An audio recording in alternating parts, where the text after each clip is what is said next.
Okay. Yan. So, conflict of interest is somehow the complete title for this lesson, the lesson 12. So, in the lesson 12, it covers World War One and World War Two. So, for this moment, we're just going to be discussing World War One. So, brace yourselves with so many countries to be mentioned, so many names of leaders to be mentioned, important dates to remember. This is where world history gets a little bit detailed, like super detailed. Unlike back then, we just have one certain phrase for a certain moment and then we move forward to another. This one, step by step, we have information. All because World War One and World War Two are now considered as recent history. Okay. So this is very different than the first few lessons we had. It's different than ancient history. It's different to medieval history. Those events are so far that informations are very limited. But from this moment, the lessons in fourth quarter are called history. Recent history.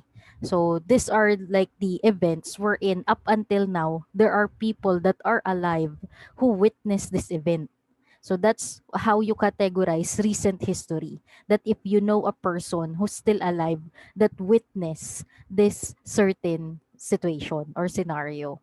So if you have like grandfathers, grandmothers, they are surely aware of World War One and especially World War Two in the future. Okay, so let's begin. So the First World War. So by the term itself, World War, it gives us an idea that the entire world is at war with one another. But well, actually, here are only the key characters of that war. Only Germany and its little sister. Parang always look at the countries as female. Kasi actually later when we address them, we always gonna say her kunyari, her military or her, so we use female pronoun for countries.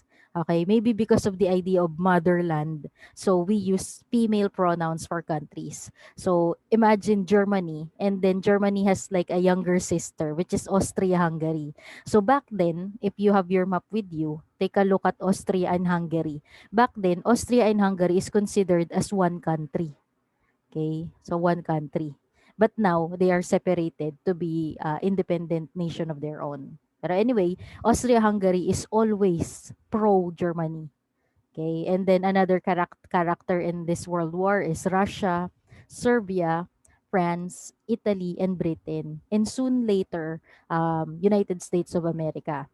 So with that very few characters, you might be wondering how come it's gonna be world war if only less than 10 countries are involved. So later, especially in the effects of World War One, there you will realize that there's a reason why it's called World War, because somehow it affected everyone in the world economically, politically, territorially speaking. So it's because of that, but not because the entire world is participating of what happened in Europe. Okay, so World War One, it broke in Europe in the summer of 1914. 1914. So there's intense rivalry among these key nations that I've mentioned. So World War One.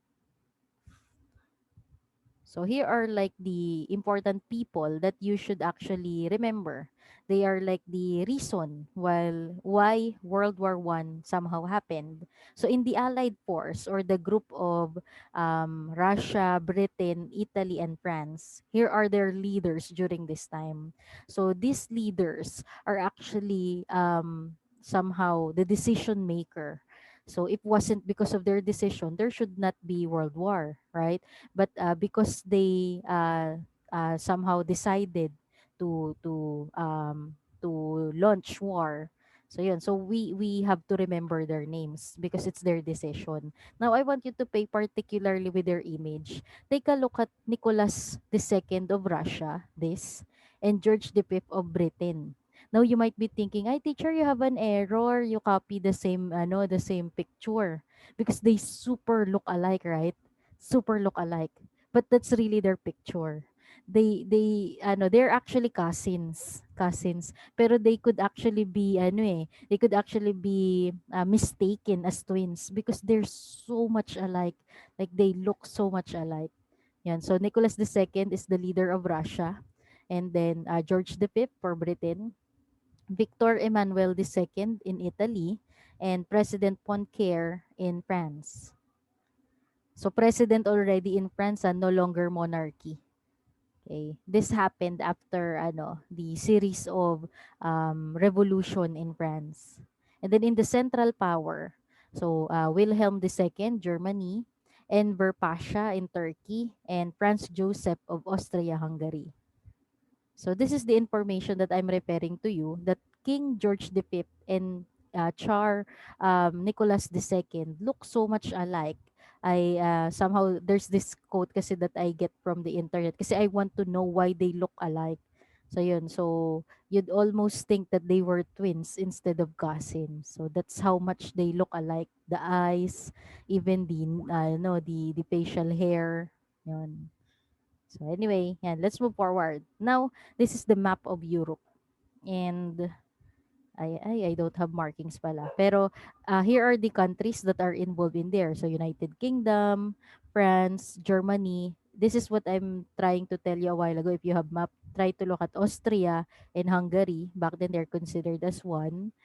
Serbia is also part of this story. Even Bosnia, Herzegovina. And then this is Russia, Turkey, Italy. Yan. So those are the countries that are mainly involved with what happened with World War One. So now let's talk about the causes of World War One. In brewing, when you say brewing, like when you're boiling something, right? Let's say brewing a coffee. When you're boiling a coffee, you need like ingredients to it. So of course, your coffee grain or in other things. Even in making a soup, 'di ba? There's ingredient. So here are like the ingredients of chaos. Okay. So the moment you notice this, always remember, history repeats itself. So always watch news, especially in this current time.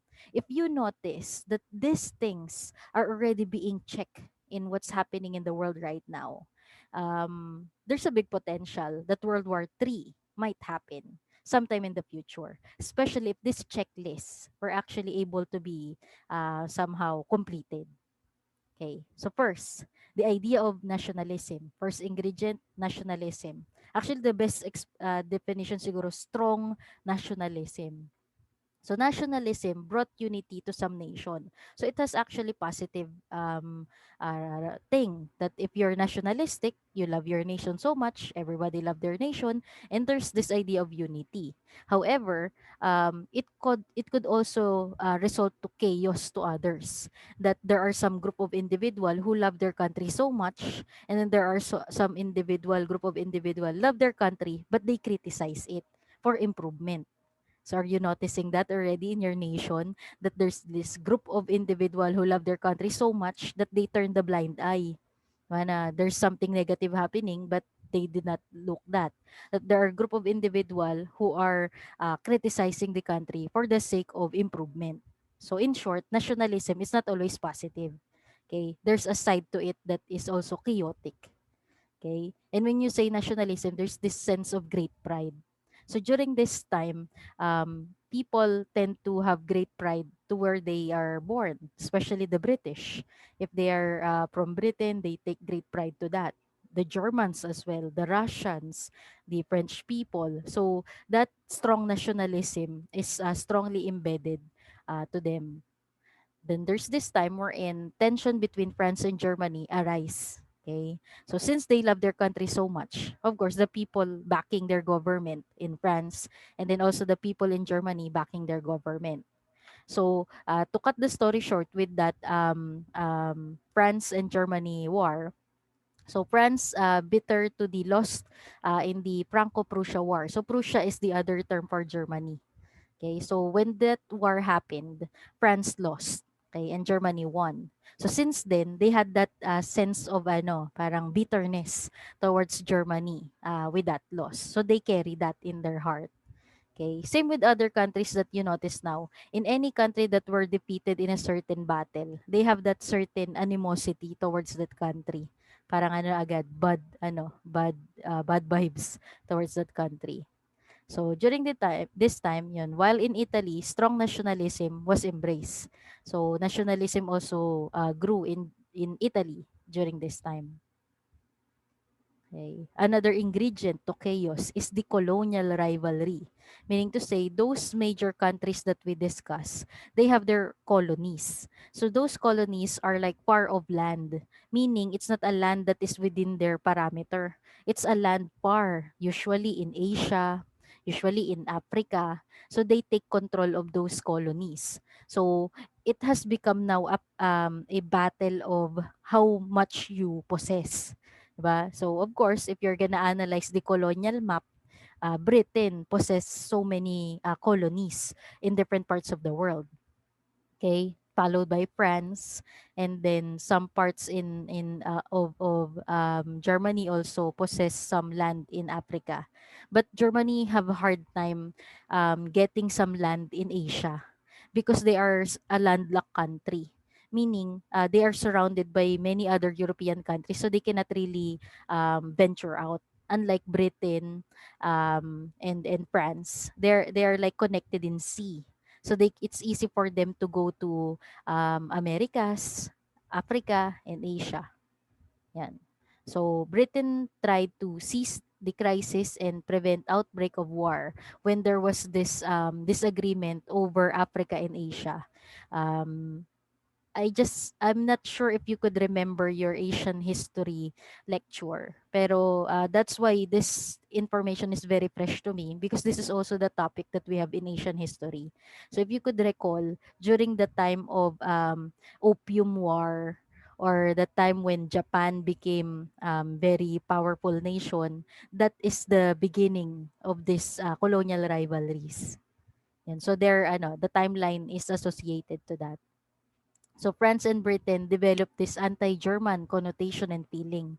So somehow, France and Britain, they're always in collision, 'di ba? Ever since Hundred Years War, the story of Joan of Arc, the story of Henry VIII, they never really like each other, France and Britain. They're not that ano. Tapos there's this time when we're in France help USA, 'di ba?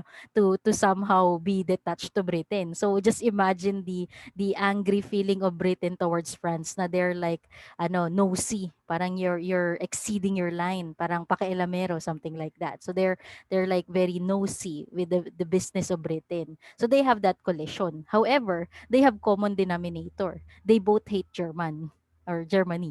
So that's like the binding force that somehow have a common ground for France and Britain. If you have question, it's best that you ask so that you will not feel like it's all information given. Para there's also a discourse. Kasi it's gonna be really sleepiness will be evident if you will not wonder. Diba? So more information about that colonial rivalry. So Britain and Russia both wanted control in the former Mesopotamian territory. So Iraq, the parts of wait lang, here in Saudi Arabia, and also going to Egypt, Jordan, and Syria. So yon, that part of Middle East. Yan, Britain wanted that, Russia as well.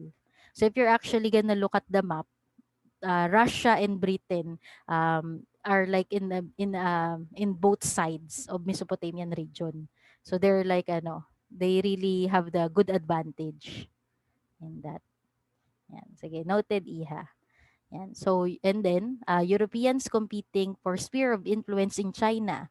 So, also, if you could go back your understanding with regards to Asian history, there's this part wherein after Opium War, many European nations divided China in different sphere. Like for example, in the western part of China, it's France who's controlling it. In the eastern part, it's Britain who's controlling it. Some parts of it Russia, some parts of it USA. So China somewhere somehow was like divided like a melon during that time. So of course those European wanted a piece of China.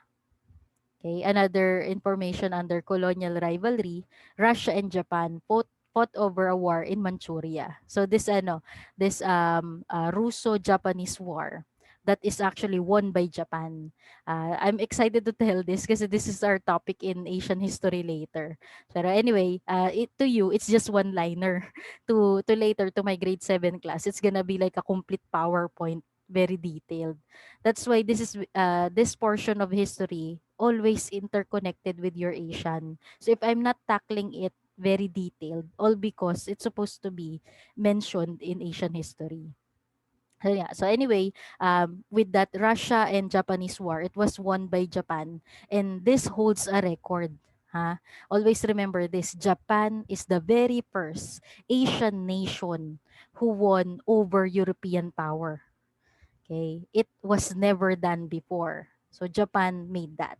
So that's why Japan had that sense of feeling of, boastfulness, because they are the first industrialized country of Asia. So they became really well known after they defeated Russia, okay, over the Manchurian portion. Okay. So next ingredient to chaos, militarism. So in this idea, once a nation already upgraded its military strength, you will notice that of course they're like preparing for something.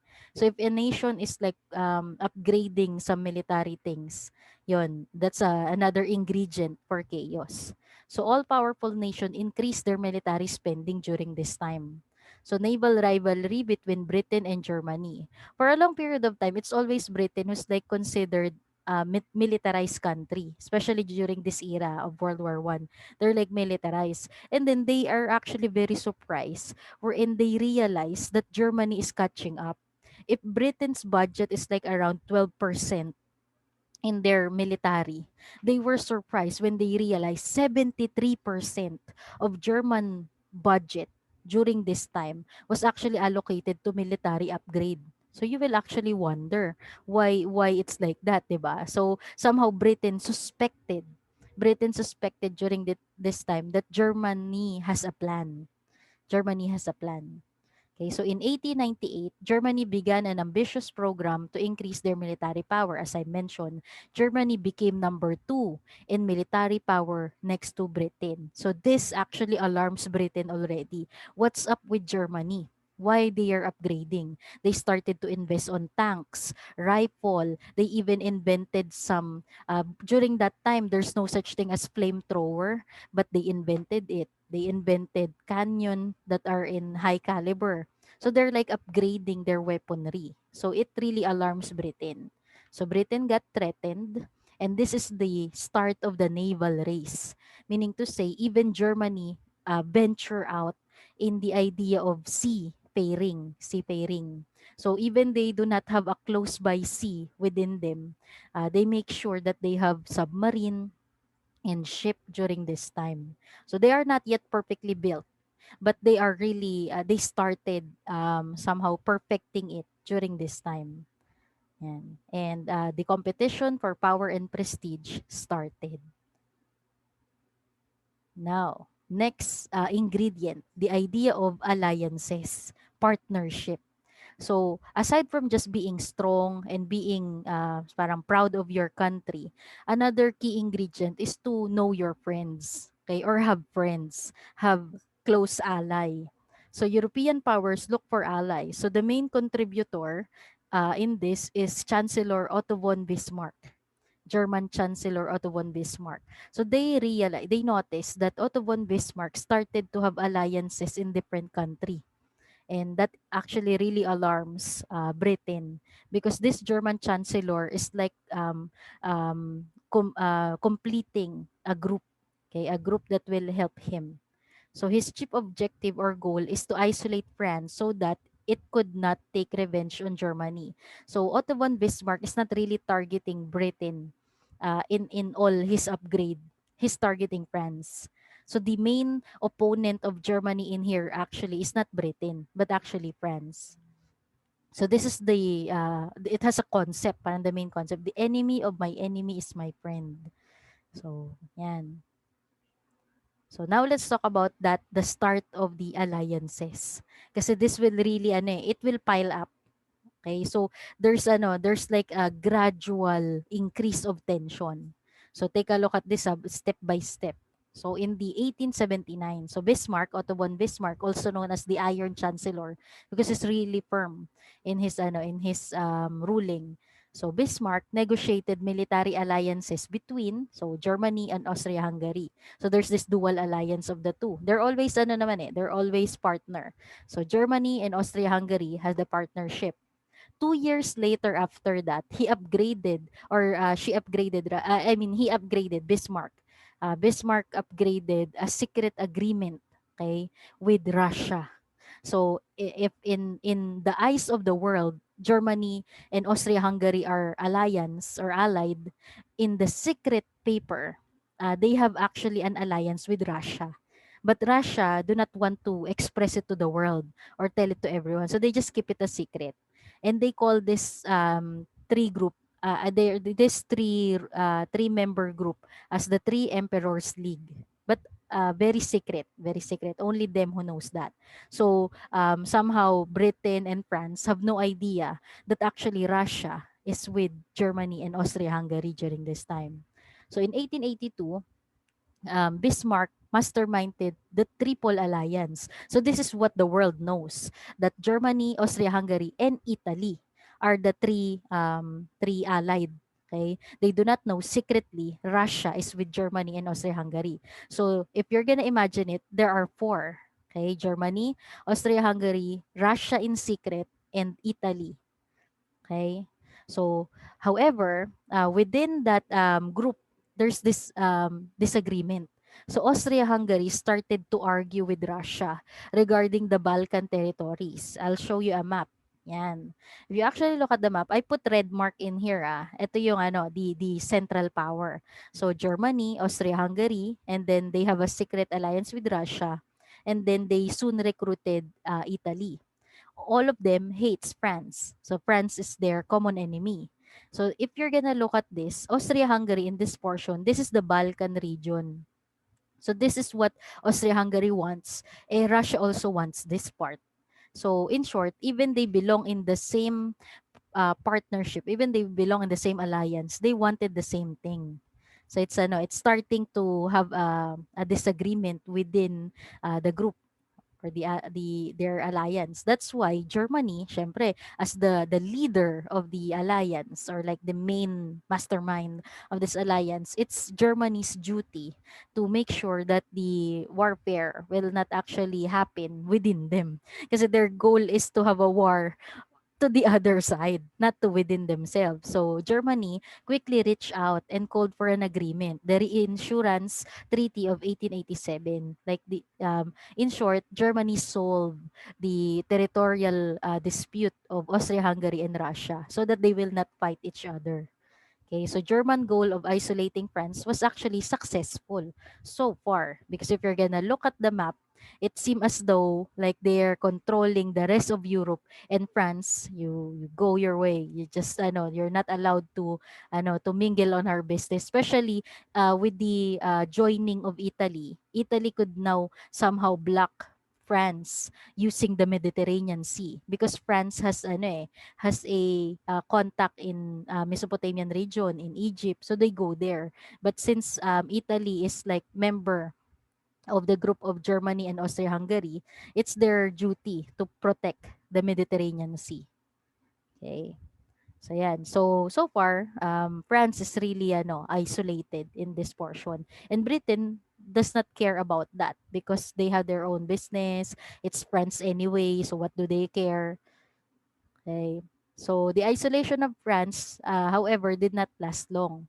So when William II, the Kaiser or the Emperor of Germany, he wanted his own policy.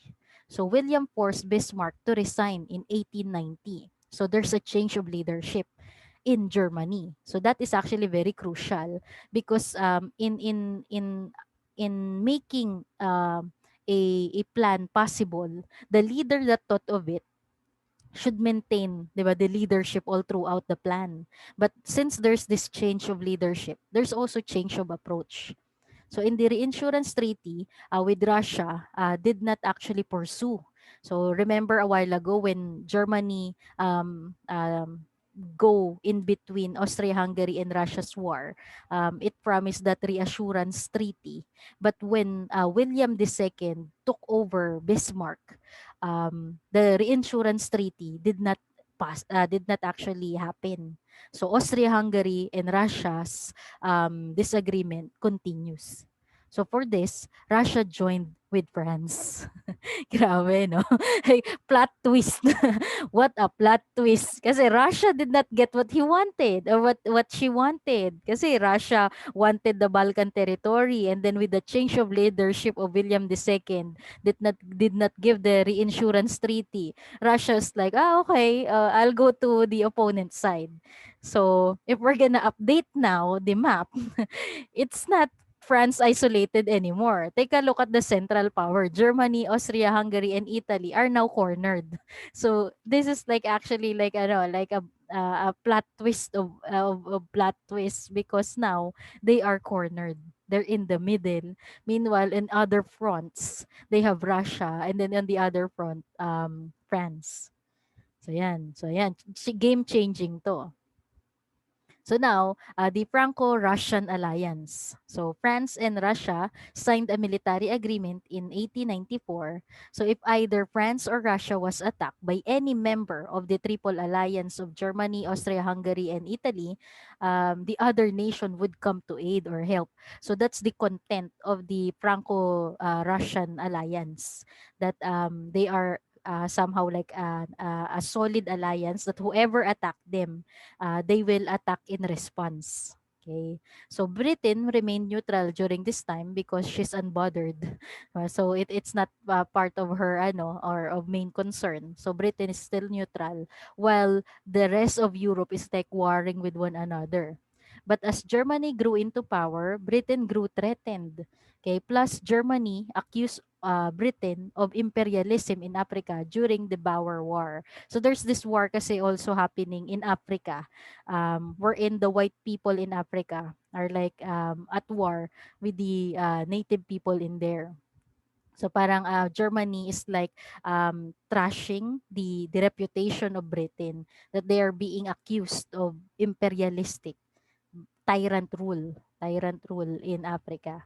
So all this in this image right here, even Britain is not joining the war. It seemed as though they are receiving the impacts of the German spreading of message. Parang Germany is like spreading message that Britain is tyrant, cruel, imperialistic. So in short, like they're fighting Britain in forms of words and in publicity somehow. So Britain look for allies. So during this time, it really somehow get into the nerves of Britain already. So they're looking for partners or allies. Of course, the available partner during that time is France. So in 1904, France and Britain signed the Entente Cordiale, or in English, Friendly Understanding. So this settled some colonial issues. So there are argument towards India, their arguments towards China, sphere of influence, they somehow talk about it and divided it properly so that they will have a peaceful alliance. So good for France, but she then had Russia and Britain. So during this time, two additional somehow allied for France. So Russia and Britain, both powerful. So it seemed as though that France is now gaining upper hand versus Germany. So Britain and Russia also signed a treaty or agreement with one another to complete the Triple Entente. So the Triple Alliance a while ago is Germany, Austria-Hungary, and Italy. Now there is also three na on the other side, which is the Triple Entente. So Britain, Russia, and France. So three versus three already. However, the pack of the three, Britain, Russia, and France, they have the no separate peace. In that somehow signing in that treaty, they talk about na no member of Triple Entente should make any peace treaty with Germany. Meaning to say, if they will have peace treaty with Germany, all of them should say yes, not just one. So that's like the component of the Triple Entente agreement. So, ayan. So, all set. We have triple entente versus triple alliance. Since we only have 2 minutes left, I'll resume another video to continue our lesson. So, please join us as quickly as you can so that we can start early as well. Okay? So, see you in the next video.